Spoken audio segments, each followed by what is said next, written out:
साली आधी घरवाली। सिमरन की छोटी बहन विभा माँ के होते हुए भी सिमरन के ही पीछे लगी रहती थी। सिमरन, आ गई हो तो इसे खाना खिला दो। बोल रही है तुम जब तक नहीं खाओगी ये भी नहीं खाएगी। क्या है विभा, तुम खा लिया करो ना, मुझे ऑफिस से आने में देर हो जाती है। और कोई छोटी बच्ची तो हो नहीं तुम जो खाना भी नहीं खाती हो कि दीदी आएगी तो ही खाऊंगी।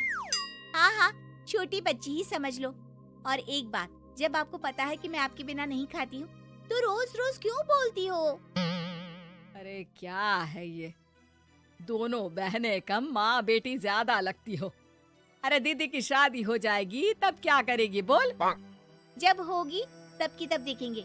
मैं तो दीदी के साथ ही रहूंगी हमेशा। दोनों की शादी ऐसे घर में कर देंगे जहाँ दो भाई हो। खैर, मामला आया गया हो जाता है। एक दिन सिमरन के पापा जब घर आते हैं, तुम लोगों के लिए अच्छी खबर है।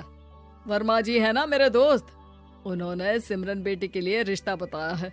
बहुत अच्छा लड़का है, सिमरन को भी पसंद कर लिया है और कल वो लोग आ रहे हैं सिमरन को देखने अपने घर।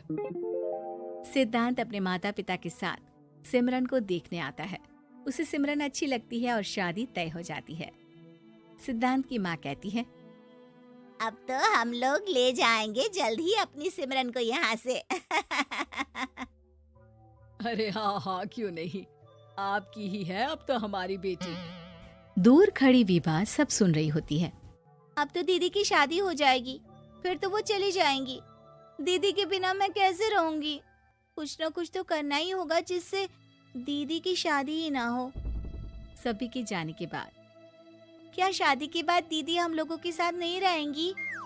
अरे नहीं तो फिर क्यों रहेगी, शादी हो जाएगी तो अपने घर चली जाएगी ना। तो मैं भी जाऊंगी उनके साथ, मेरा भी सामान पैक कर देना। अरे कैसे बात कर रही हो विभा, दीदी के ससुराल छोटी बहन नहीं जाती। हाँ, कभी कभी जाकर मिलाना और रोज फोन पर भी बात कर लेना, ठीक है? नहीं पापा, आप तो जानते हैं मैं दीदी के बिना खाना भी नहीं खाती, ना ही मुझे उनके बिना नींद आती है। सिमरन बहन की बात सुनकर इमोशनल हो जाती है। अगले दिन से विभा खाना खाना छोड़ देती है। लोगों के लाख समझाने के बाद भी विभा ना खाती है ना ही सोती है। अंत में हार मानकर सिमरन सिद्धांत से मिलती है। सिद्धांत, मेरे मम्मी पापा ने बचपन से ही विभा और मुझे साथ रखा। वो मुझसे बहुत जुड़ी है। मुझे उसकी टेंशन रहेगी शादी के बाद, क्योंकि वो मेरे बिना नहीं रह सकती है। अरे ये तो छोटी सी बात है, वो हम लोगों के साथ हमारे घर में रह सकती है। जब उसकी अकल आ जाएगी या वो समझ जाएगी कि तुम्हारा घर वो नहीं बल्कि ये है, तो हम उसे घर छोड़ आएंगे, ठीक है? सिमरन खुश हो जाती है क्योंकि वो यही चाहती थी। वो माँ पिता से बात कर लेती है। अरे कैसी बात कर रही हो सिमरन, भला बेटी के ससुराल में हम छोटी बहन को कैसे भेज दे? जमाना क्या कहेगा? अरे तू पागल हो गया है, मना कर दे। इस शादी में इन लोगों का तो ये चलता ही रहेगा। कभी बहन यहाँ आ रही है, कभी वो बहन के पास जा रही है। अरे शादी हो रही है, कोई मजाक थोड़ी ना हो रहा है ना बाबा ना। माँ कैसी बात कर रही हो?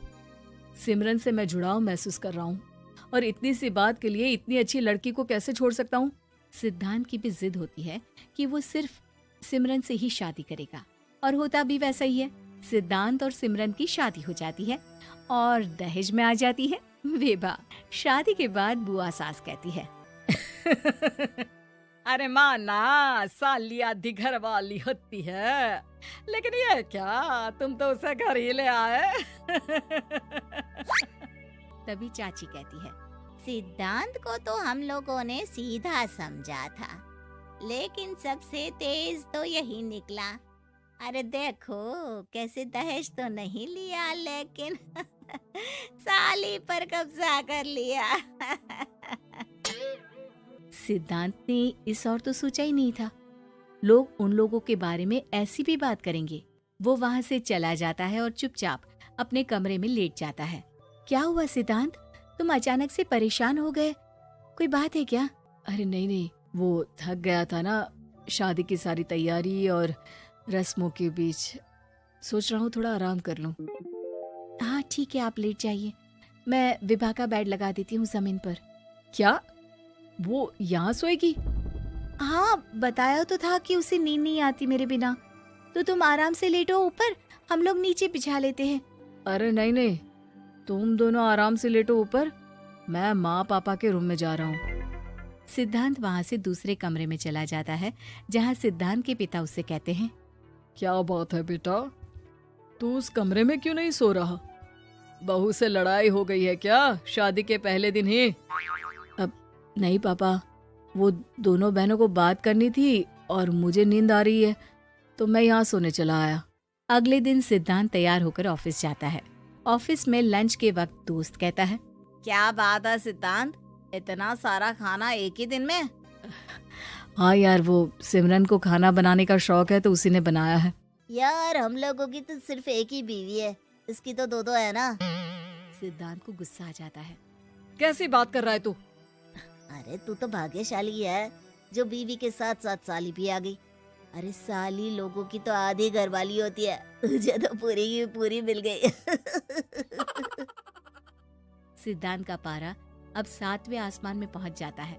वो खड़ा होकर उस लड़के से लड़ने लगता है।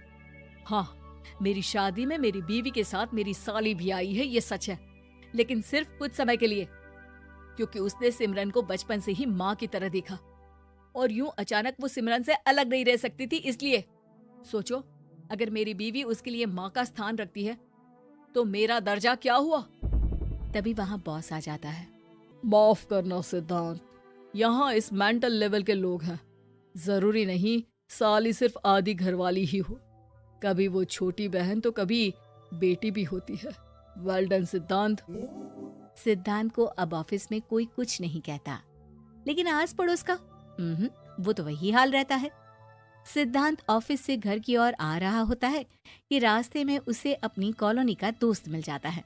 क्या बात है, चेहरे की चमक बता रही है, शादी से बड़ा खुश है तू, क्यों?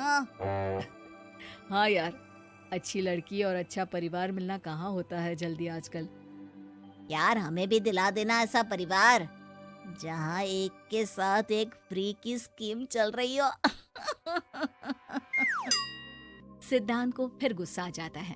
वो दोस्त को मारने के लिए हाथ उठाता ही है कि वहाँ विभा आ जाती है। अरे जीजू, रहने दीजिए ना, ये लोग नहीं समझेंगे कि इंसानियत क्या होती है। ये सच है कि दीदी से कैसे दूर रहना, ये मुझे पता नहीं था। आपने मुझे दीदी के पास रहने का मौका देकर ये समझने का मौका दिया कि लड़की का असली घर उसका ससुराल होता है।